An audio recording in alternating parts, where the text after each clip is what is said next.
Sir ਜੋ ਇਹ ਕੇਂਦਰ ਸਰਕਾਰ ਨੇ ਖੇਤੀ ਨਾਲ ਸੰਬੰਧਿਤ 3 ਆਰਡੀਨੈਂਸ ਪਾਸ ਕੀਤੇ ਨੇ, ਤੁਸੀਂ ਇਹ ਸਾਰੇ ਵਰਤਾਰੇ ਨੂੰ ਕਿਵੇਂ ਦੇਖਦੇ ਹੋ? ਤੇ ਗੱਲ ਇਹ ਹੈ ਕਿ 3 ਆਰਡੀਨੈਂਸ ਮੋਟੇ ਤੌਰ ਤੇ ਇੱਕ ਤਾਂ ਕਿਸਾਨਾਂ ਲਈ ਸਾਰੇ ਤਿੰਨ ਦੇ ਤਿੰਨੇ ਆਰਡੀਨੈਂਸ ਕਿਸਾਨਾਂ ਦੀ ਬਿਹਤਰੀ ਲਈ ਦੱਸੇ ਗਏ ਨੇ।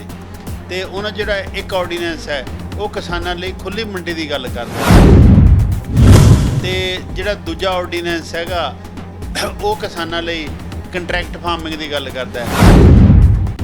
ਤੀਜਾ ਆਰਡੀਨੈਂਸ ਖਪਤਕਾਰਾਂ ਤੇ ਕਿਸਾਨਾਂ ਲਈ ਉਹਦੇ ਭਲੇ ਦੀ ਗੱਲ ਕਰਦਾ ਹੈ ਕਿ 1955 ਦਾ ਐਸੈਂਸ਼ੀਅਲ ਕਮੋਡਿਟੀਜ਼ ਐਕਟ ਹੈ ਉਹਨੂੰ ਨਰਮ ਕਰਨ ਬਾਰੇ ਗੱਲ ਕਰਦਾ। ਪਰ ਹੁਣ ਜਿਹੜੀ ਖੁੱਲ੍ਹੀ ਮੰਡੀ ਦਾ ਦੱਸਿਆ ਜਾ ਰਿਹਾ ਹੈ ਇਹ ਹੈ ਕਿ ਇਹਨਾਂ ਮੰਡੀਆਂ 'ਚ APMC ਮੰਡੀਆਂ 'ਚ ਲੱਗਣ ਵਾਲੇ ਕਰ ਜਾਂ ਉੱਥੇ ਫੀਸਾਂ ਨਹੀਂ ਹੋਣਗੀਆਂ ਤੇ ਇਸ ਕਰਕੇ ਇਹ ਜਿਹੜੀ ਫਸਲ ਹੈ ਬਾਹਰ ਕਿਸਾਨਾਂ ਲਈ ਵੱਧ ਫਾਇਦੇਮੰਦ ਹੋਊ, ਕਿਉਂਕਿ ਉਹ ਦੱਸਦੇ ਕਿ ਜਿਹੜੇ ਵਪਾਰੀ ਨੇ ਉਹਨਾਂ ਨੂੰ ਵੱਧ ਪੈਸੇ ਦੇਣਗੇ। ਇਹ ਗੱਲ ਸਮਝ ਤੋਂ ਬਾਹਰ ਹੋਣ ਵਾਲੀ ਹੈ ਕਿ ਕਿਸਾਨਾਂ ਨੂੰ ਵਪਾਰੀ ਵੱਧ ਕਿਉਂ ਦੇਣਗੇ। ਵਪਾਰੀਆਂ ਦਾ ਇੱਕੋ ਇੱਕ ਮੋਟਿਵ ਹੁੰਦਾ ਹੈ ਆਪਦੇ ਪ੍ਰੋਫਿਟਸ ਨੂੰ ਵਧਾਉਣਾ। ਜਿਹੜੇ ਕਿਸਾਨ ਨੇ ਆਪਦੀ ਫਸਲ ਨੂੰ ਲਿਜਾ ਕੇ ਕਿਤੇ ਵੀ ਵੇਚ ਸਕਣਗੇ ਉਹਦੇ ਨਾਲ ਕਿਸਾਨਾਂ ਦਾ ਭਲਾ ਹੋਊਗਾ, ਕਿਉਂਕਿ ਜਿੱਥੇ ਵੱਧ ਕੀਮਤ ਹੋਊਗੀ। ਮੈਨੂੰ ਇਹ ਗੱਲ ਸਮਝ ਨਹੀਂ ਆਉਂਦੀ ਕਿ ਇਹ ਤਰਕ ਕਿੱਥੋਂ ਲਿਆਂਦਾ। ਹੁਣ ਵੀ ਜਿਹੜਾ ਭੁਲੇਖਾ ਪਾਇਆ ਜਾ ਰਿਹਾ ਇਹ 86% ਤੋਂ ਵੱਧ ਕਿਸਾਨ ਤਾਂ ਉਹ ਨੇ ਜਿਹੜੇ ਲਿਜਾ ਹੀ ਨਹੀਂ ਸਕਣਗੇ, ਆਪਦੀ ਮੰਡੀ 'ਚ ਨਹੀਂ ਲਿਜਾ ਸਕਦੇ ਕਿ ਲੈ ਕੇ ਕਿੱਥੇ ਜਾਣਗੇ। ਕਿਤੇ ਨਾ ਕਿਤੇ ਉਹ ਇਸ ਗੱਲ ਤੋਂ ਡਰਦੇ ਨੇ, ਇਹ ਗੱਲ ਮੰਨਦੇ ਨੇ ਵੀ ਇਹ ਸਾਨੂੰ ਖੁੱਲ੍ਹੀ ਮੰਡੀ ਦੇ ਵਿੱਚ ਵਪਾਰੀਆਂ ਅੱਗੇ ਸੁੱਟ ਦੇਣਗੀਆਂ ਇਹ ਸਰਕਾਰਾਂ। ਜੇ ਖੁੱਲ੍ਹੀਆਂ ਮੰਡੀਆਂ ਆ ਗਈਆਂ ਤਾਂ APMC ਮੰਡੀਆਂ ਦੀ ਰੈਲੇਵੈਂਸ ਖਤਮ ਕਰ ਦਿੱਤੀ ਜਾਊਗੀ। ਹੁਣ ਸਾਡੇ ਕੋਲ ਅਨਾਜ ਸੁਰੱਖਿਆ ਜਿਸ ਤਰ੍ਹਾਂ ਦੀ ਵੀ ਹੈਗੀ ਉਹ ਹੈ, ਫਿਰ ਸਾਡੇ ਕੋਲ ਅਨਾਜ ਸੁਰੱਖਿਆ ਜਾਂਦੀ ਰਹੂਗੀ। ਅਸੀਂ 1960 'ਚ ਬਾਹਰਲੇ ਦੇਸ਼ਾਂ ਤੋਂ ਉਹਨੇ ਸ਼ਰਤਾਂ ਮੰਨ ਕੇ ਅਨਾਜ ਮੰਗਵਾਉਂਦੇ ਰਹੇ, ਮੁੜ ਕੇ ਠੂਠਾ ਫੜ ਕੇ ਮੰਗਣ 'ਤੇ ਵੀ ਸਾਨੂੰ ਅਨਾਜ ਨਹੀਂ ਮਿਲਣਾ। BJP ਸਰਕਾਰ ਦਾ ਕਹਿਣਾ ਕਿ MSP ਨਹੀਂ ਜਾ ਰਹੀ ਹੈ ਤੇ ਕਿਸਾਨ ਜਥੇਬੰਦੀਆਂ ਹੋਰਨਾਂ ਬੁੱਧੀਜੀਵੀਆਂ ਦਾ ਕਹਿਣਾ ਕਿ MSP ਤੇ ਇਹ ਹਮਲਾ MSP ਖਤਮ ਹੋ ਜੂਗੀ। ਤੇ ਸ਼੍ਰੋਮਣੀ ਅਕਾਲੀ ਦਲ ਵੀ ਇਹੀ ਕਹਿੰਦਾ ਕਿ ਅਸੀਂ ਖੇਤੀਬਾੜੀ ਮੰਤਰੀ ਤੋਂ ਚਿੱਠੀ ਲਿਆਂਦੀ ਹੈ ਕਿ ਉਹਨਾਂ ਨੇ ਕਿਹਾ MSP ਨਹੀਂ ਖਤਮ ਹੋਊਗੀ। ਭੱਟ ਪਿਆ ਸੋਨਾ ਜਿਹੜਾ ਕੰਨਾਂ ਨੂੰ ਖਾਵੇ। ਕੀ ਕਰਾਂਗੇ MSP ਦੇ ਅਨਾਉਂਸ ਕਰਨ ਨੂੰ ਜੇ ਉਹਦੇ 'ਤੇ ਪਰਚੇਜ ਹੀ ਨਹੀਂ ਹੋਊਗੀ। ਕਿ ਜਦੋਂ ਬਿਹਾਰ ਦਾ ਕਿਸਾਨ ਜਾਂ ਹੋਰ ਕਿਸਾਨ ਆਪਣੇ ਪੰਜਾਬ 'ਚ ਆ ਕੇ ਫਸਲ ਵੇਚੂਗਾ ਕਿ ਉਨੇ ਰੇਟ 'ਤੇ ਖਰੀਦ ਲਵਾਂਗੇ ਅਸੀਂ? ਕਾਰਪੋਰੇਸ਼ਨਾਂ ਆ ਗਈਆਂ ਉਹ ਖਰੀਦਣ ਮੌਕੇ ਵੱਡੇ ਕਿਸਾਨਾਂ ਤੋਂ ਖਰੀਦ ਲੈਣਗੀਆਂ ਤੇ ਛੋਟੇ ਕਿਸਾਨਾਂ ਨੂੰ ਛੱਡ ਦੇਣਗੀਆਂ। ਯਾਨੀ ਕਿ ਜੋ ਸਿਸਟਮ ਜਾਗੀਰਦਾਰੀ ਸਿਸਟਮ ਖਤਮ ਹੋਇਆ ਤੇ ਹੁਣ ਇਹ ਜ਼ਮੀਨਦਾਰੀ ਸਿਸਟਮ ਸ਼ੁਰੂ ਹੋ ਜਾਊ। ਪਰ ਜਿਹੜਾ ਇਹ ਸਿਸਟਮ ਹੈ ਇਹ ਤਾਂ ਜਾਗੀਰਦਾਰੀ ਸਿਸਟਮ ਤੋਂ ਵੀ ਜ਼ਿਆਦਾ ਮਾੜਾ ਹੋਊਗਾ।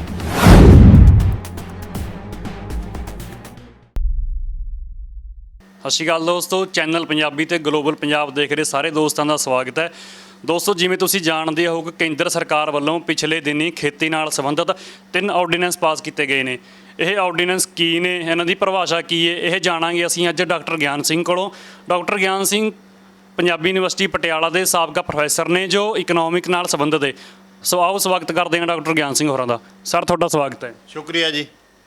ਸਰ, ਜੋ ਇਹ ਕੇਂਦਰ ਸਰਕਾਰ ਨੇ ਖੇਤੀ ਨਾਲ ਸੰਬੰਧਿਤ 3 ਆਰਡੀਨੈਂਸ ਪਾਸ ਕੀਤੇ ਨੇ, ਤੁਸੀਂ ਇਹ ਸਾਰੇ ਵਰਤਾਰੇ ਨੂੰ ਕਿਵੇਂ ਦੇਖਦੇ ਹੋ? ਦਰਅਸਲ ਜਿਹੜੇ 3 ਆਰਡੀਨੈਂਸ ਹੈ ਇਹ ਕੇਂਦਰ ਸਰਕਾਰ ਨੇ 3 ਜੂਨ ਨੂੰ ਤੇ ਰਾਸ਼ਟਰਪਤੀ ਨੇ 5 ਜੂਨ ਨੂੰ ਉਹਨਾਂ ਦੇ ਸਾਈਨ ਕਰਕੇ ਇਹ ਲਾਗੂ ਹੋ ਗਏ ਸੀ। ਤੇ ਗੱਲ ਇਹ ਹੈ ਕਿ 3 ਆਰਡੀਨੈਂਸ ਮੋਟੇ ਤੌਰ ਤੇ ਇੱਕ ਤਾਂ ਕਿਸਾਨਾਂ ਲਈ ਸਾਰੇ ਤਿੰਨ ਦੇ ਤਿੰਨੇ ਆਰਡੀਨੈਂਸ ਕਿਸਾਨਾਂ ਦੀ ਬਿਹਤਰੀ ਲਈ ਦੱਸੇ ਗਏ ਨੇ। ਤੇ ਉਹਨਾਂ ਜਿਹੜਾ ਇੱਕ ਆਰਡੀਨੈਂਸ ਹੈ ਉਹ ਕਿਸਾਨਾਂ ਲਈ ਖੁੱਲ੍ਹੀ ਮੰਡੀ ਦੀ ਗੱਲ ਕਰਦਾ ਹੈ ਤੇ ਜਿਹੜਾ ਦੂਜਾ ਆਰਡੀਨੈਂਸ ਹੈਗਾ ਉਹ ਕਿਸਾਨਾਂ ਲਈ ਕੰਟਰੈਕਟ ਫਾਰਮਿੰਗ ਦੀ ਗੱਲ ਕਰਦਾ ਹੈ। ਤੀਜਾ ਆਰਡੀਨੈਂਸ ਖਪਤਕਾਰਾਂ ਤੇ ਕਿਸਾਨਾਂ ਲਈ ਉਹਦੇ ਭਲੇ ਦੀ ਗੱਲ ਕਰਦਾ ਹੈ ਕਿ 1955 ਦਾ ਐਸੈਂਸ਼ੀਅਲ ਕਮੋਡਿਟੀਜ਼ ਐਕਟ ਹੈ ਉਹਨੂੰ ਨਰਮ ਕਰਨ ਬਾਰੇ ਗੱਲ ਕਰਦਾ ਹੈ। ਤੇ ਹੁਣ ਜਿਹੜਾ ਪਹਿਲਾਂ ਆਪਾਂ ਗੱਲ ਕੀਤੀ ਹੈ ਖੁੱਲ੍ਹੀ ਮੰਡੀ ਵਾਲੀ, ਇਹ ਖੁੱਲ੍ਹੀ ਮੰਡੀ ਦਾ ਸਾਨੂੰ ਦੱਸਿਆ ਜਾ ਰਿਹਾ ਹੈ ਜਿਵੇਂ ਕੋਈ ਨਵੀਂ ਗੱਲ ਆ ਰਹੀ ਹੋਵੇ, ਕਿਸਾਨਾਂ ਦਾ ਬਹੁਤ ਭਲਾ ਹੋਊਗਾ। ਇਹ ਖੁੱਲ੍ਹੀ ਮੰਡੀ ਦੀ ਜਿਹੜੀ ਵਿਚਾਰ ਹੈ ਇਹਦਾ classical school of economic thought ਲੈ ਕੇ ਆਇਆ ਸੀ, ਜਿਹਨੂੰ ਲੈਸਰ ਫੇਅਰ ਫਿਲਾਸਫੀ ਕਹਿੰਦੇ ਆ। ਉਹ ਕਹਿੰਦੀ ਸਰਕਾਰ ਮਾਰਕੀਟ ਦੇ ਵਿੱਚ ਕੋਈ ਦਖਲ ਨਾ ਦੇਵੇ, ਜਿਹੜੀ ਮੰਡੀ ਆ ਆਪਦੀਆਂ ਸਮੱਸਿਆਵਾਂ ਆਪ ਹੱਲ ਕਰ ਲੈਂਦੀ ਹੈ ਤੇ ਨਾ ਉਹਦੇ ਕਰਕੇ ਉਤਪਾਦਨ ਲੋੜ ਤੋਂ ਵੱਧ ਹੁੰਦਾ ਹੈ ਨਾ ਹੀ ਜਿਹੜਾ ਹੈਗਾ ਵੱਡੇ ਪੱਧਰ ਤੇ ਅਨਪਲਾਇਮੈਂਟ ਹੁੰਦੀ ਹੈ। ਪਰ 1930ਵਿਆਂ 'ਚ ਇਹ ਗੱਲ ਸਾਹਮਣੇ ਆ ਗਈ ਸੀ ਕਿ ਜਿਹੜੀ ਮੰਡੀ ਦੀ ਗੱਲ ਕੀਤੀ ਜਾ ਰਹੀ ਹੈ ਇਹ ਗਲਤ ਹੈ, ਸਰਕਾਰ ਨੂੰ ਦਖਲ ਦੇਣਾ ਪਊਗਾ। ਤੇ ਉਸ ਮੌਕੇ ਸਰਕਾਰਾਂ ਦੇ ਦਖਲ ਦੇਣ ਕਰਕੇ ਹੀ 1930ਵਿਆਂ ਦੀ ਵੱਡੀ ਮੰਦੀ ਤੇ ਕਾਬੂ ਪਾਇਆ ਜਾ ਸਕਿਆ ਸੀ। ਜਨਤਕ ਖੇਤਰ ਦਾ ਪਸਾਰਾ ਕੀਤਾ ਗਿਆ ਸੀ ਤੇ ਜਿਹੜਾ ਨਿੱਜੀ ਖੇਤਰ ਹੈ ਇਹ ਉਹਨੂੰ ਰੈਗੂਲੇਟ ਕੀਤਾ ਗਿਆ ਸੀ। ਪਰ ਹੁਣ ਜਿਹੜਾ ਸਾਨੂੰ ਦੱਸਿਆ ਜਾ ਰਿਹਾ ਹੈ ਕਿ ਕਿਸਾਨਾਂ ਕੋਲ APMC ਮੰਡੀਆਂ ਹੈਗੀਆਂ ਜਿਹਦੇ ਵਿੱਚ ਜਿਹੜੀ ਕੇਂਦਰ ਸਰਕਾਰ ਮਿਨੀਮਮ ਸਪੋਰਟ ਪ੍ਰਾਈਸ ਅਨਾਉਂਸ ਕਰਦੀ ਹੈ ਉਹ ਤੇ ਕੇਂਦਰ ਸਰਕਾਰ ਉਹਦੇ ਆਪਦੀਆਂ ਏਜੰਸੀਆਂ ਜਾਂ ਉਹਦੇ ਲਈ ਸੂਬੇ ਦੀਆਂ ਏਜੰਸੀਆਂ ਇਹ ਮੁੱਖ ਤੌਰ ਤੇ ਕਣਕ ਦੇ ਧਾਨ ਦੀ ਪਰਚੇਜ ਕਰਦੀਆਂ ਨੇ। ਪਰ ਹੁਣ ਜਿਹੜੀ ਖੁੱਲ੍ਹੀ ਮੰਡੀ ਦਾ ਦੱਸਿਆ ਜਾ ਰਿਹਾ ਹੈ ਇਹ ਹੈ ਕਿ ਇਹਨਾਂ ਮੰਡੀਆਂ 'ਚ APMC ਮੰਡੀਆਂ 'ਚ ਲੱਗਣ ਵਾਲੇ ਕਰ ਜਾਂ ਉੱਥੇ ਫੀਸਾਂ ਨਹੀਂ ਹੋਣਗੀਆਂ ਤੇ ਇਸ ਕਰਕੇ ਇਹ ਜਿਹੜੀ ਫਸਲ ਹੈ ਬਾਹਰ ਕਿਸਾਨਾਂ ਲਈ ਵੱਧ ਫਾਇਦੇਮੰਦ ਹੋਊ, ਕਿਉਂਕਿ ਉਹ ਦੱਸਦੇ ਕਿ ਜਿਹੜੇ ਵਪਾਰੀ ਨੇ ਉਹਨਾਂ ਨੂੰ ਵੱਧ ਪੈਸੇ ਦੇਣਗੇ। ਇਹ ਗੱਲ ਸਮਝ ਤੋਂ ਬਾਹਰ ਹੋਣ ਵਾਲੀ ਹੈ ਕਿ ਕਿਸਾਨਾਂ ਨੂੰ ਵਪਾਰੀ ਵੱਧ ਕਿਉਂ ਦੇਣਗੇ। ਵਪਾਰੀਆਂ ਦਾ ਇੱਕੋ ਇੱਕ ਮੋਟਿਵ ਹੁੰਦਾ ਹੈ ਆਪਦੇ ਪ੍ਰੋਫਿਟਸ ਨੂੰ ਵਧਾਉਣਾ। ਹਾਂ, ਇਹ ਗੱਲ ਜ਼ਰੂਰ ਹੈ ਕਿ ਜੇ ਮੰਡੀ ਦੀਆਂ ਫੀਸਾਂ ਨੇ ਮੰਨ ਲਓ 200 ਰੁਪਈਆ ਫੀਸ ਪੈਂਦੀ ਕੁਆਂਟਲ ਦੀ ਤੇ ਉਹ 'ਚੋਂ 100 ਰੁਪਈਆ ਇਹ ਕਿਸਾਨਾਂ ਨੂੰ ਵੱਧ ਦੇ ਸਕਦੇ ਨੇ, ਪਰ ਕੁਛ ਇੱਕ ਸਮੇਂ ਲਈ, ਲੰਬੇ ਸਮੇਂ ਲਈ ਨਹੀਂ ਦੇਣਗੇ, ਕਿਉਂਕਿ APMC ਮੰਡੀਆਂ ਬਿਹਾਰ ਨੇ ਖਤਮ ਕੀਤੀਆਂ ਸੀ ਤੇ ਬਿਹਾਰ ਦੇ ਲੋਕ ਆਪਦਾ ਧਾਨ ਵੇਚਣ ਪੰਜਾਬ ਹਰਿਆਣੇ ਤੱਕ ਆਉਂਦੇ ਨੇ। ਜੇ ਉਹਨਾਂ ਮੰਡੀਆਂ ਨੂੰ ਬੰਦ ਕਰਨ ਨਾਲ ਭਲਾ ਹੋਇਆ ਹੁੰਦਾ ਤਾਂ ਫਿਰ ਬਿਹਾਰ ਦੇ ਲੋਕ ਉੱਥੇ ਹੀ ਰਹਿੰਦੇ। ਤੇ ਜਿਹੜੀਆਂ ਖੁੱਲ੍ਹੀ ਮੰਡੀ 'ਚ ਇੱਕ ਤਰਕ ਦਿੱਤਾ ਜਾ ਰਿਹਾ ਹੈ ਕਿ ਜਿਹੜੇ ਕਿਸਾਨ ਨੇ ਆਪਦੀ ਫਸਲ ਨੂੰ ਲਿਜਾ ਕੇ ਕਿਤੇ ਵੀ ਵੇਚ ਸਕਣਗੇ, ਉਹਦੇ ਨਾਲ ਕਿਸਾਨਾਂ ਦਾ ਭਲਾ ਹੋਊਗਾ, ਕਿਉਂਕਿ ਜਿੱਥੇ ਵੱਧ ਕੀਮਤ ਹੋਊਗੀ। ਮੈਨੂੰ ਇਹ ਗੱਲ ਸਮਝ ਨਹੀਂ ਆਉਂਦੀ ਕਿ ਇਹ ਤਰਕ ਕਿੱਥੋਂ ਲਿਆਂਦਾ। ਪੂਰੇ ਭਾਰਤ 'ਚ 86% ਕਿਸਾਨ ਉਹ ਨੇ ਜਿਨ੍ਹਾਂ ਕੋਲ 5 ਏਕੜ ਤੋਂ ਘੱਟ ਜ਼ਮੀਨ ਹੈ। ਜਦ 5 ਏਕੜ ਤੋਂ ਘੱਟ ਜ਼ਮੀਨ ਹੈ ਉਹਦਾ ਉਹਦੀ ਫਸਲ ਵੀ ਮੰਡੀ ਤੱਕ ਲਿਜਾਣ ਲਈ ਪਿੰਡ ਦੀਆਂ ਕਿਰਾਏ ਦੀਆਂ ਟਰਾਲੀਆਂ ਜਾਂ ਹੋਰ ਸਾਧਨਾਂ 'ਤੇ ਨਿਰਭਰ ਹੁੰਦੇ ਨੇ। ਜੇ ਉਹ ਮਿਲਦੇ ਆ ਤਾਂ ਮੰਡੀ ਤੱਕ ਪਹੁੰਚਦੇ ਨੇ। ਤੇ 1995 'ਚ ਵੀ ਇਹੋ ਜਿਹਾ ਆਰਗੂਮੈਂਟ ਦਿੱਤਾ ਗਿਆ ਸੀ ਕਿ ਵਰਲਡ ਟ੍ਰੇਡ ਆਰਗੇਨਾਈਜੇਸ਼ਨ ਦੇ ਬਣਨ ਦੇ ਨਾਲ ਭਾਰਤ ਦੇ ਕਿਸਾਨ ਬਾਹਰਲੇ ਮੁਲਕਾਂ 'ਚ ਆਪਦੀ ਫਸਲ ਵੇਚਿਆ ਕਰਨਗੇ। ਜਿਹੜਾ ਬਾਹਰਲੇ ਮੁਲਕਾਂ 'ਚ ਵੇਚਣ ਦਾ ਅਤੇ ਖਰੀਦਣ ਦਾ ਕੰਮ ਹੈ ਉਹ ਇੰਡੀਵਿਜੂਅਲ ਕਿਸਾਨਾਂ ਦਾ ਨਹੀਂ ਹੈਗਾ, ਉਹਦਾ ਕਾਰਟਲ ਨੇ, ਉਹ ਤਾਂ ਬਹੁਤ ਵੱਡੇ ਨੇ। ਤੇ 1995 ਤੋਂ ਬਾਅਦ ਇਹ ਭੁਲੇਖਾ ਦੂਰ ਹੋ ਗਿਆ। ਹੁਣ ਵੀ ਜਿਹੜਾ ਭੁਲੇਖਾ ਪਾਇਆ ਜਾ ਰਿਹਾ ਹੈ ਇਹ 86% ਤੋਂ ਵੱਧ ਕਿਸਾਨ ਤਾਂ ਉਹ ਨੇ ਜਿਹੜੇ ਲਿਜਾ ਹੀ ਨਹੀਂ ਸਕਣਗੇ, ਆਪਦੀ ਮੰਡੀ 'ਚ ਨਹੀਂ ਲਿਜਾ ਸਕਦੇ ਕਿ ਲੈ ਕੇ ਕਿੱਥੇ ਜਾਣਗੇ। ਤੇ ਇਸ ਲਈ ਇਹ ਜਿਹੜਾ ਭੁਲੇਖਾ ਪਾਇਆ ਜਾ ਰਿਹਾ ਹੈ ਸਿਰਫ ਤੇ ਸਿਰਫ ਜਿਹੜੀਆਂ APMC ਮੰਡੀਆਂ ਨੇ ਜਿੱਥੇ ਮਿਨੀਮਮ ਸਪੋਰਟ ਪ੍ਰਾਈਸ ਮਿਲਦੀ ਹੈ ਉਹਦੇ ਪ੍ਰਕਿਓਰ ਹੋ ਰਿਹਾ ਉਹਨਾਂ ਨੂੰ ਖਤਮ ਕਰਨ ਲਈ ਹੈ। ਕਿਉਂਕਿ ਸ਼ਾਂਤਾ ਕੁਮਾਰ ਕਮੇਟੀ ਨੇ ਵੀ ਰਿਕਮੈਂਡ ਕਰਤਾ ਕਿ ਮਿਨੀਮਮ ਸਪੋਰਟ ਪ੍ਰਾਈਸ ਦੀ ਲੋੜ ਨਹੀਂ ਤੇ ਫੂਡ ਕਾਰਪੋਰੇਸ਼ਨ ਆਫ ਇੰਡੀਆ ਨੂੰ ਵੀ ਖਤਮ ਕੀਤਾ ਜਾਵੇ। ਮੇਰਾ ਅਗਲਾ ਸਵਾਲ ਸੀ ਇਹ ਕਿ ਕਿਸਾਨ ਜਥੇਬੰਦੀਆਂ ਤੇ ਹੋਰ ਬੁੱਧੀਜੀਵੀ ਵੀ ਤੇ ਹੋਰ ਲੋਕ ਮਤ ਵੀ ਇਸ ਰਾਏ ਨਾਲ ਸੰਬੰਧਿਤ ਨੇ ਕਿ ਇਹ ਅਸਿੱਧੇ ਢੰਗ ਨਾਲ MSP ਤੇ ਹਮਲਾ, ਜਿਵੇਂ ਤੁਸੀਂ ਸ਼ਾਂਤਾ ਕੁਮਾਰ ਕਮੇਟੀ ਦੀ ਗੱਲ ਕੀਤੀ, 2014 ਦੇ ਵਿੱਚ ਸ਼ਾਂਤਾ ਕੁਮਾਰ ਕਮੇਟੀ ਨੇ BJP ਨੂੰ ਰਿਪੋਰਟ ਕੀਤੀ ਸੀ ਕਿ FCI ਭੰਗ ਕਰਦੇ ਹੋ। ਇਹ ਇੱਕ ਬੜਾ ਵੱਡਾ ਘੁਟਾਲਾ ਹੁੰਦਾ FCI ਦੇ ਵਿੱਚ।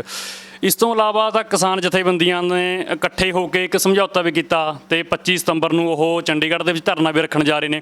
ਕਿਤੇ ਨਾ ਕਿਤੇ ਉਹ ਇਸ ਗੱਲ ਤੋਂ ਡਰਦੇ ਨੇ, ਇਹ ਗੱਲ ਮੰਨਦੇ ਨੇ ਵੀ ਇਹ ਸਾਨੂੰ ਖੁੱਲ੍ਹੀ ਮੰਡੀ ਦੇ ਵਿੱਚ ਵਪਾਰੀਆਂ ਅੱਗੇ ਸੁੱਟ ਦੇਣਗੀਆਂ ਇਹ ਸਰਕਾਰਾਂ ਤੇ ਸਾਡੀਆਂ ਜ਼ਮੀਨਾਂ ਖੋ ਕੇ ਕਾਰਪੋਰੇਟ ਘਰਾਣਿਆਂ ਨੂੰ ਚਲੀਆਂ ਜਾਣਗੀਆਂ। ਤੁਸੀਂ ਇਹ ਸਿਨੈਰੀਓ ਕਿਵੇਂ ਦੇਖਦੇ ਹੋ ਇਹਨੂੰ? ਇਹ ਦੇਖੋ, ਜਦੋਂ ਇਹ ਖੁੱਲ੍ਹੀਆਂ ਮੰਡੀਆਂ ਆ ਗਈਆਂ ਤਾਂ APMC ਮੰਡੀਆਂ ਦੀ ਰੈਲੇਵੈਂਸ ਖਤਮ ਕਰ ਦਿੱਤੀ ਜਾਊਗੀ ਤੇ ਜੇ ਖਤਮ ਹੋਊਗੀ ਤਾਂ ਉਹ ਉੱਥੇ ਜਦ ਵੇਚਿਆ ਜਾਊਗਾ, ਖਰੀਦਿਆ ਜਾਊਗਾ ਤਾਂ ਉਹਦੇ ਨਾਲ ਇਹ ਹੈ ਕਿ ਫਿਰ ਮੁੜ ਕੇ ਮਿਨੀਮਮ ਸਪੋਰਟ ਪ੍ਰਾਈਸਿਸ ਵੀ ਨਹੀਂ ਰਹਿਣੀਆਂ ਹੈਗੀਆਂ ਤੇ ਪ੍ਰਕਿਓਰਮੈਂਟ ਦਾ ਸਵਾਲ ਹੀ ਨਹੀਂ ਪੈਦਾ ਹੁੰਦਾ, ਪ੍ਰਕਿਓਰਮੈਂਟ ਰਹਿ ਜਾਵੇ। ਹਾਂ, ਇਹ ਹੈ ਕਿ ਰਾਜਸੀ ਮਿਣਤੀਆਂ ਦੇਖਦੇ ਕੁਝ ਟਾਈਮ ਲਈ ਹੋ ਸਕਦਾ ਹੈਗਾ। ਜਿਹੜੀਆਂ ਕਿਸਾਨ ਜਥੇਬੰਦੀਆਂ ਨੇ ਉਹਨਾਂ ਦਾ ਜਿਹੜਾ ਮਤਲਬ ਵਿਰੋਧ ਹੈ ਜਾਂ ਉਹਦਾ ਫਿਕਰ ਹੈ ਉਹ ਬਹੁਤ ਵਾਜਬ ਹੈ, ਕਿਉਂਕਿ ਜਦ ਇਹੋ ਜਿਹਾ ਵਰਤਾਰਾ ਹੁੰਦਾ ਤਾਂ ਇਹਦੇ ਨਾਲ ਕਾਰਪੋਰੇਸ਼ਨਾਂ ਆਉਂਦੀਆਂ ਨੇ ਤੇ ਜੇ ਕਾਰਪੋਰੇਸ਼ਨਾਂ ਦਾ ਖੇਤੀਬਾੜੀ ਖੇਤਰ 'ਤੇ ਕਬਜ਼ਾ ਹੋ ਗਿਆ ਜਿਹੜਾ ਕਿ ਉਦਯੋਗਾਂ 'ਤੇ ਹੋ ਰਿਹਾ, ਸੇਵਾਵਾਂ 'ਤੇ ਹੋ ਰਿਹਾ, ਤਾਂ ਫਿਰ ਜਿਸ ਤਰ੍ਹਾਂ ਉਦਯੋਗਾਂ ਦੇ ਸੇਵਾਵਾਂ ਦੀ ਹਾਲਤ ਹੈ ਉਸ ਤਰ੍ਹਾਂ ਦੀ ਬੁਰੀ ਹਾਲਤ ਇੱਥੇ ਹੋ ਜੂਗੀ। ਹੁਣ ਸਾਡੇ ਕੋਲ ਅਨਾਜ ਸੁਰੱਖਿਆ ਜਿਸ ਤਰ੍ਹਾਂ ਦੀ ਵੀ ਹੈਗੀ ਉਹ ਹੈ, ਫਿਰ ਸਾਡੇ ਕੋਲ ਅਨਾਜ ਸੁਰੱਖਿਆ ਜਾਂਦੀ ਰਹੂਗੀ। ਅਸੀਂ 1960ਵਿਆਂ 'ਚ ਬਾਹਰਲੇ ਦੇਸ਼ਾਂ ਤੋਂ ਉਹਨੇ ਸ਼ਰਤਾਂ ਮੰਨ ਕੇ ਅਨਾਜ ਮੰਗਵਾਉਂਦੇ ਰਹੇ, ਮੁੜ ਕੇ ਠੂਠਾ ਫੜ ਕੇ ਮੰਗਣ 'ਤੇ ਵੀ ਸਾਨੂੰ ਅਨਾਜ ਨਹੀਂ ਮਿਲਣਾ, ਕਿਉਂਕਿ ਉਸ ਮੌਕੇ ਸਾਡੀ ਆਬਾਦੀ 44 ਕਰੋੜ ਤੋਂ ਘੱਟ ਸੀ। ਹੁਣ ਤਾਂ ਸਾਡੀ ਆਬਾਦੀ 135 ਕਰੋੜ ਦੇ ਨਜ਼ਦੀਕ ਹੋਈ ਫਿਰਦੀ ਹੈ। ਅਸੀਂ ਫਿਰ ਆਪਾਂ ਕਿੱਥੋਂ ਲਿਆਵਾਂਗੇ। ਇਸ ਲਈ ਜਿਹੜੇ ਕਿਸਾਨ ਜਥੇਬੰਦੀਆਂ ਧਰਨਾ ਦੇ ਰਹੀਆਂ ਨੇ, ਉਹ 'ਚ ਮੈਂ ਇੱਕੋ ਹੀ ਗੱਲ ਕਹਿਣੀ ਚਾਹੂੰਗਾ ਕਿ ਧਰਨੇ, ਇਹ ਸੰਘਰਸ਼, ਇਹ ਲੋਕਤੰਤਰਕ ਅਤੇ ਸ਼ਾਂਤਮਈ ਢੰਗ ਨਾਲ ਹੋਣੇ ਚਾਹੀਦੇ ਨੇ। ਜਿਵੇਂ ਕਿਸਾਨਾਂ ਦਾ ਨਾਸਿਕ ਤੋਂ ਲੈ ਕੇ ਮੁੰਬਈ ਤੱਕ ਲੌਂਗ ਮਾਰਚ ਸੀ, ਜਿਹਨੂੰ ਮੁੰਬਈ ਦੇ ਵਾਸੀਆਂ ਨੇ ਤੇ ਹੋਰ ਦੇਸ਼ ਦੇ ਮੀਡੀਆ ਨੇ ਬਹੁਤ ਹੀ ਉਹਦੀ ਪ੍ਰਸ਼ੰਸਾ ਕੀਤੀ ਸੀ, ਤਾਂ ਕਿ ਲੋਕ ਦੁਖੀ ਨਾ ਹੋਣ, ਲੋਕ ਉਹਨਾਂ ਦੇ ਨਾਲ ਹੋਣ ਕਿ ਉਹ ਦੁਖੀ ਨੇ ਤਾਂ ਉਹ ਆਪਦਾ ਪ੍ਰੋਟੈਸਟ ਕਰ ਰਹੇ ਨੇ। ਸਰ ਇੱਕ ਗੱਲ ਹੋਰ ਦੱਸੋ ਕਿ ਰੌਲਾ ਤਾਂ ਇਸ ਗੱਲ ਦਾ ਬੀਜੇਪੀ ਸਰਕਾਰ ਦਾ ਕਹਿਣਾ ਕਿ ਐਮਐਸਪੀ ਨਹੀਂ ਜਾ ਰਹੀ ਹੈ ਤੇ ਕਿਸਾਨ ਜਥੇਬੰਦੀਆਂ ਹੋਰਨਾਂ ਬੁੱਧੀਜੀਵੀਆਂ ਦਾ ਕਹਿਣਾ ਕਿ ਐਮਐਸਪੀ ਤੇ ਇਹ ਹਮਲਾ, ਐਮਐਸਪੀ ਖਤਮ ਹੋ ਜਾਊਗੀ। ਤਾਂ ਐਮਐਸਪੀ ਆਰਡੀਨੈਂਸ ਦੇ ਵਿੱਚ ਕਿਵੇਂ ਖਤਮ ਹੋ ਰਹੀ ਹੈ?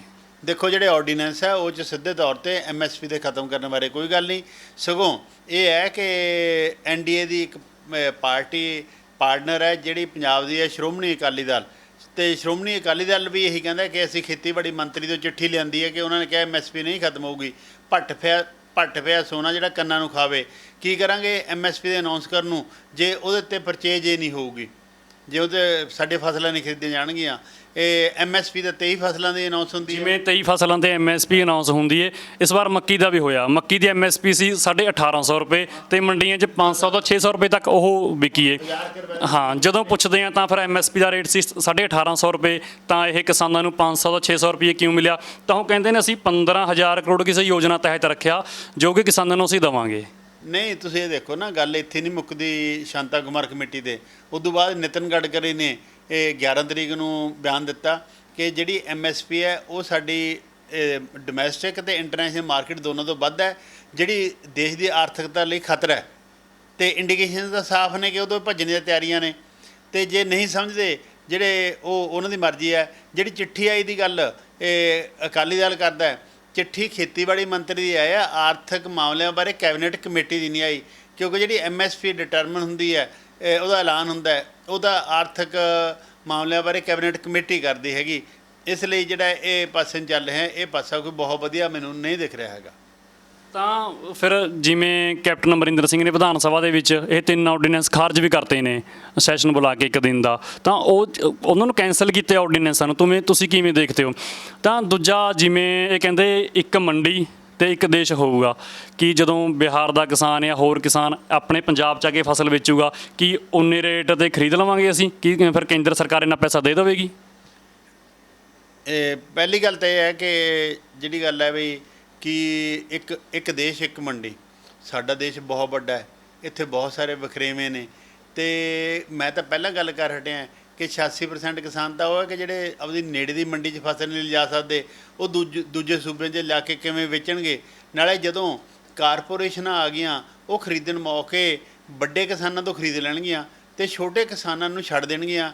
ਜਿਵੇਂ ਅਮਰੀਕਾ 'ਚ ਵੀ ਹੋ ਰਿਹਾ ਹੈਗਾ। ਅਮਰੀਕਾ 'ਚ ਸੌਗੀ ਦਾ ਕੰਟਰੈਕਟ ਫਾਰਮਿੰਗ ਹੁੰਦੀ ਹੈ ਅਤੇ ਉਹ ਵੱਡੇ ਕਿਸਾਨਾਂ ਤੋਂ ਲੈਂਦੇ, ਛੋਟੇ ਕਿਸਾਨ ਘੱਟ ਕੀਮਤ 'ਤੇ ਵੱਡੇ ਕਿਸਾਨਾਂ ਨੂੰ ਵੇਚਦੇ ਨੇ। ਦੂਜਾ ਸਵਾਲ ਤੁਹਾਡਾ? ਦੂਜਾ ਸਵਾਲ ਸਰ ਸਾਡਾ ਇਹ ਸੀ, ਜਿਵੇਂ ਬਿਹਾਰ ਦੇ ਵਿੱਚ 2006 ਦੇ ਵਿੱਚ ਭੰਗ ਹੋ ਗਿਆ ਮੰਡੀਕਰਨ, ਜਦੋਂ ਉਹ ਇੱਥੇ ਆ ਕੇ ਵੇਚਣਗੇ ਕੀ ਇਹ ਸਰਕਾਰ ਖਰੀਦ ਲੂਗੀ ਇੰਨੇ ਰੇਟ ਨੂੰ ਉਹਨਾਂ ਦੀ? ਜਿਹੜੀ ਗੱਲ ਹੈ ਕਿ ਪੰਜਾਬ ਸਰਕਾਰ ਨੇ ਨਹੀਂ ਖਰੀਦਣਾ ਅੱਜ ਤੱਕ। ਜਿਹੜੀ ਕੇਂਦਰ ਕੀ ਪੈਸਾ ਦੇ ਦੂਗੀ ਫਿਰ ਇੰਨਾ? ਗੱਲ ਉਹੀ ਹੈ ਨਾ, ਜਿਹੜੀ ਪ੍ਰਕਿਉਰਮੈਂਟ ਹੈਗੀ ਕੇਂਦਰ ਦੀਆਂ ਏਜੰਸੀਆਂ ਦੁਆਰਾ ਜਾਂ ਕੇਂਦਰ ਲਈ।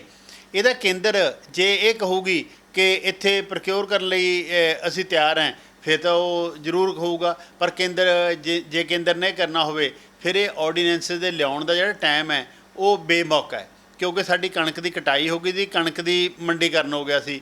ਉਸ ਤੋਂ ਬਾਅਦ ਇਹਨਾਂ ਦੀ ਕਿਹੜੀ ਕਾਹਲੀ ਪਈ ਸੀ? ਜਿਹੜੇ ਆਰਡੀਨੈਂਸ ਆ ਉਹ ਤਾਂ ਅੱਤ ਦੀ ਲੋੜ 'ਚ ਹੁੰਦੇ ਨੇ। ਕਾਹਲੀ ਤਾਂ ਇਸ ਕਰਕੇ ਵੀ ਹੋ ਸਕਦਾ ਕਿ ਕਰੋਨਾ ਦਾ ਟਾਈਮ ਹੈ, ਕਿਸਾਨ ਇਕੱਠ ਨਹੀਂ ਕਰ ਸਕਦੇ, ਵਿਰੋਧ ਨਹੀਂ ਕਰ ਸਕਦੇ, ਆਹ ਪੁਆਇੰਟ ਵੀ ਹੋ ਸਕਦਾ ਇੱਕ। ਇਹ ਤੁਹਾਡੀ ਇੰਟਰਪ੍ਰੀਟੇਸ਼ਨ ਮੈਨੂੰ ਠੀਕ ਲੱਗਦੀ ਹੈ ਕਿ ਕਰੋਨਾ ਦੀ ਮਹਾਮਾਰੀ ਦੀ ਜਿਹੜਾ ਸੰਕਟ ਹੈ ਉਹ 'ਚ ਇਹ ਕੇਂਦਰ ਸਰਕਾਰ ਨੂੰ ਹੈ ਕਿ ਇਹਦਾ ਵਿਰੋਧ ਬਹੁਤ ਘੱਟ ਹੋ ਰਿਹਾ ਹੈ, ਪਰ ਨਹੀਂ, ਕਿਸਾਨਾਂ ਨੇ ਤਾਂ ਇਹਦਾ ਵਿਰੋਧ ਸ਼ੁਰੂ ਕਰਤਾ ਹੈ। ਪੰਜਾਬ ਹਰਿਆਣੇ 'ਚ ਵੱਡੇ ਲੈਵਲ 'ਤੇ ਹੈ, ਪਰ ਇਹਦੇ ਜਿਹੜੀਆਂ ਕੁੱਲ ਮਿਲਾ ਕੇ ਕਿਸਾਨ ਜਥੇਬੰਦੀਆਂ ਨੇ ਉਹ ਤਾਂ ਪੂਰੇ ਭਾਰਤ 'ਚ ਵੀ ਵਿਰੋਧ ਕਰਨ ਜਾ ਰਹੀਆਂ ਨੇ। ਡਾਕਟਰ ਸਾਹਿਬ, ਇੱਕ ਇਹਦਾ ਆਰਡੀਨੈਂਸ ਦਾ ਬੈਕਗਰਾਊਂਡ ਬੜਾ ਪੁਰਾਣਾ, ਵੱਖ-ਵੱਖ ਸਰਕਾਰਾਂ ਨੇ ਵੱਖ-ਵੱਖ ਰਾਏ ਦਿੱਤੀ ਹੈ ਅਤੇ ਲਾਗੂ ਕਰਨ ਦੀ ਕੋਸ਼ਿਸ਼ ਕੀਤੀ ਹੈ, ਥੋੜ੍ਹਾ ਤੁਸੀਂ ਉਹ ਵੀ ਦੱਸੋ। ਜਿਹੜੀ ਗੱਲ ਹੈ ਕਿ ਇਹਦਾ ਆਰਡੀਨੈਂਸ ਲਾਗੂ ਕਰਨ ਵਾਲੀ ਗੱਲ, ਸ਼ਾਇਦ ਇਹ 1992 ਤੋਂ ਚੱਲ ਰਹੀ ਹੈ ਗੱਲ ਇਹ। ਜਿਹੜੀ ਨਹੀਂ, ਇਹ ਗੱਲ ਹੈ ਕਿ 1991 ਤੋਂ ਨਵੀਆਂ ਆਰਥਿਕ ਨੀਤੀਆਂ ਦੇਸ਼ 'ਚ ਅਪਣਾਈਆਂ, ਜਿਹਨੂੰ LPG ਮਾਡਲ ਕਹਿੰਦੇ ਆ, ਤੇ ਉਦੋਂ ਬਾਅਦ ਸਾਰੇ ਪਾਸੇ ਕਾਰਪੋਰੇਸ਼ਨਾਂ ਨੂੰ ਖੁੱਲ੍ਹ ਦਿੱਤੀ ਜਾ ਰਹੀ ਹੈ। ਉਸ ਮੌਕੇ ਤੋਂ ਹੀ ਕਾਰਪੋਰੇਟ ਫਾਰਮਿੰਗ ਵੱਲ ਨੂੰ ਸਾਡੀ ਤਿਆਰੀ ਹੈ ਕਿ ਕਿਸਾਨਾਂ ਦਾ ਵੱਡੇ ਲੈਵਲ ਤੇ ਇਹ ਉਜਾੜਾ ਹੋ ਰਿਹਾ ਹੈ। ਖੇਤ ਮਜ਼ਦੂਰਾਂ ਦਾ ਵੀ ਉਜਾੜਾ ਸ਼ੁਰੂ ਹੋ ਗਿਆ ਕਿ ਹੈ ਕਿ ਜੇ ਵੱਡੇ ਲੈਵਲ ਤੇ ਉਜਾੜਾ ਹੋਊਗਾ, ਇਸ ਤੋਂ ਬਿਨਾਂ commission for agriculture cost and prices ਅਤੇ ਸਾਡਾ ਨੀਤੀ ਆਯੋਗ ਬਾਰ-ਬਾਰ 500 ਤੋਂ 1000 ਏਕੜ ਦੇ ਫਾਰਮ ਬਣਾਉਣ ਦੀ ਗੱਲ ਕਰਦਾ ਹੈ। ਜੇ ਉਹ ਫਾਰਮ ਬਣਨਗੇ ਤਾਂ ਨੈਚੁਰਲੀ ਜਿਹੜੇ ਛੋਟੇ ਕਿਸਾਨ ਨੇ ਉਹਨਾਂ ਦਾ ਉਜਾੜਾ ਹੋਊਗਾ। ਇੱਕ ਵਾਰੀ ਉਹਨਾਂ ਕੋਲ ਜ਼ਮੀਨ ਗਈ, ਮੁੜ ਕੇ ਤਾਂ ਉਹ ਦਿਹਾੜੀਦਾਰ ਹੋ ਜਾਣਗੇ, ਉਹਨਾਂ ਨੂੰ ਇੱਥੇ ਦਿਹਾੜੀ ਮਿਲੂਗੀ ਯਕੀਨੀ ਨਹੀਂ, ਕਿਉਂਕਿ ਮਸ਼ੀਨੀਕਰਨ ਹੋਊਗਾ। ਸ਼ਹਿਰਾਂ 'ਚ ਜਾਂ ਉਦਯੋਗਾਂ 'ਚ ਪਹਿਲਾਂ ਦਿਹਾੜੀ ਨਹੀਂ, ਫਿਰ ਉਹ ਕਿੱਥੇ ਜਾਣਗੇ। ਇਹਦੇ ਆਰਥਿਕ, ਸਮਾਜਿਕ, ਸੱਭਿਆਚਾਰਕ, ਰਾਜਸੀ ਵਿਗਾੜ ਹੋਣਗੇ ਜਿਹੜੇ ਇਕਾਇ ਤੇ ਅਸਹਿ ਹੋ ਸਕਦੇ ਆ, ਜਿਨ੍ਹਾਂ ਵੱਲ ਸਾਨੂੰ ਨਹੀਂ ਜਾਣਾ ਚਾਹੀਦਾ। ਤੁਹਾਡਾ ਕਹਿਣ ਦਾ ਮਤਲਬ ਕਿ ਇਹ 500 1000 ਏਕੜ ਦੇ ਫਾਰਮ ਬਣਾ ਦੇਣਗੇ, ਯਾਨੀ ਕਿ ਜੋ ਸਿਸਟਮ ਜਗੀਰਦਾਰੀ ਸਿਸਟਮ ਖਤਮ ਹੋਇਆ ਤੇ ਹੁਣ ਇਹ ਜ਼ਮੀਨਦਾਰੀ ਸਿਸਟਮ ਸ਼ੁਰੂ ਹੋ ਜਾਊਗਾ। ਇਹ ਜਗੀਰਦਾਰੀ ਸਿਸਟਮ ਇੱਕ ਹੋਰ ਗੱਲ ਸੀ, ਪਰ ਜਿਹੜਾ ਇਹ ਸਿਸਟਮ ਹੈ ਇਹ ਤਾਂ ਜਗੀਰਦਾਰੀ ਸਿਸਟਮ ਤੋਂ ਵੀ ਜ਼ਿਆਦਾ ਮਾੜਾ ਹੋਊਗਾ, ਕਿਉਂਕਿ ਇਹਦੇ ਵਿੱਚ ਜਿਹੜੀਆਂ ਕਾਰਪੋਰੇਸ਼ਨਾਂ ਹੋਣਗੀਆਂ, ਹੁਣ ਤਾਂ ਸਾਡੇ ਕੋਲ ਕਰੋਨਾ ਮਹਾਮਾਰੀ ਆਈ ਹੈ ਅਤੇ ਕਰੋਨਾ ਮਹਾਮਾਰੀ ਦੇ ਆਉਣ ਨਾਲ ਜਿਹੜਾ ਹੈਗਾ ਸਾਡੇ ਕੋਲ ਫੂਡ ਦੀ ਕੋਈ ਪ੍ਰੋਬਲਮ ਨਹੀਂ, ਸਾਡੇ ਕੋਲ ਪਿਆ ਦੀ ਸਟਾਕ। ਜਿਹੜੀਆਂ ਵੱਡੀਆਂ ਕਾਰਪੋਰੇਸ਼ਨਾਂ ਨੇ ਉਹ ਤਾਂ ਜਿਹੜਾ ਹੈਗਾ ਇਹ ਕਣਕ ਚੌਲ ਕਿਉਂ ਬੀਜਣਗੀਆਂ, ਉਹ ਤਾਂ ਸਿਰਫ ਜਿਹੜਾ ਹੈਗਾ ਉਹ ਫਸਲਾਂ ਬੀਜਣਗੀਆਂ ਜਿਨ੍ਹਾਂ ਦੀ ਮੰਡੀ 'ਚ ਮੰਗ ਹੈ, ਖਾਸ ਕਰਕੇ ਕੌਮਾਂਤਰੀ ਮੰਡੀ 'ਚ, ਜਿਵੇਂ ਗੁਆਰਾ ਹੈਗਾ, ਇਹ ਕੋਈ ਹੋਰ ਉਹਦੇ ਵਰਗੀ ਨਹੀਂ, ਸੁਕੜਾ ਫਸਲ ਹੋ ਸਕਦੀ ਹੈ, ਹੋਰ ਲੱਲਾ ਭੱਬਾ ਹੋ ਸਕਦੀ ਹੈ। ਸਰ ਇੱਕ ਇਹ ਗੱਲ ਦੱਸੋ ਕਿ ਜਿਵੇਂ ਕੈਪਟਨ ਅਮਰਿੰਦਰ ਸਿੰਘ ਨੇ ਵਿਧਾਨ ਸਭਾ ਦੇ ਵਿੱਚ ਸੈਸ਼ਨ ਬੁਲਾ ਕੇ ਆਰਡੀਨੈਂਸ ਰੱਦ ਕਰਤੇ ਨੇ, ਬਿਜਲੀ ਆਰਡੀਨੈਂਸ ਵੀ ਰੱਦ ਕਰ ਦਿੱਤਾ।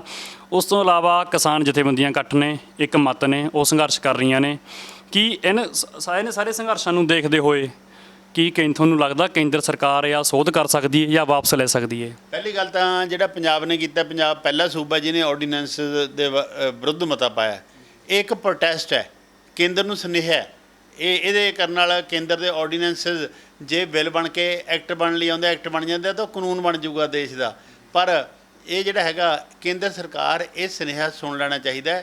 ਇਹਦੇ ਨਾਲ ਦੇਸ਼ ਦਾ ਵੀ ਭਲਾ ਹੋਊਗਾ, ਕਿਸਾਨਾਂ ਦਾ ਵੀ ਭਲਾ ਹੋਊਗਾ ਅਤੇ ਕਿਸਾਨਾਂ ਨਾਲ ਸੰਬੰਧਿਤ ਹੋਰ ਜਿਹੜੇ ਵਰਗ ਆ ਉਹਨਾਂ ਦਾ ਵੀ ਭਲਾ ਹੋਊਗਾ। ਜੇ ਇਹ ਆਰਡੀਨੈਂਸ ਸੋਧ ਜਾਂ ਵਾਪਸ ਨਾ ਹੋਏ ਤਾਂ ਕਿਸਾਨਾਂ ਦੀ ਜ਼ਮੀਨਾਂ ਜਾ ਸਕਦੀਆਂ ਨੇ, ਇਹ ਖਦਸ਼ਾ।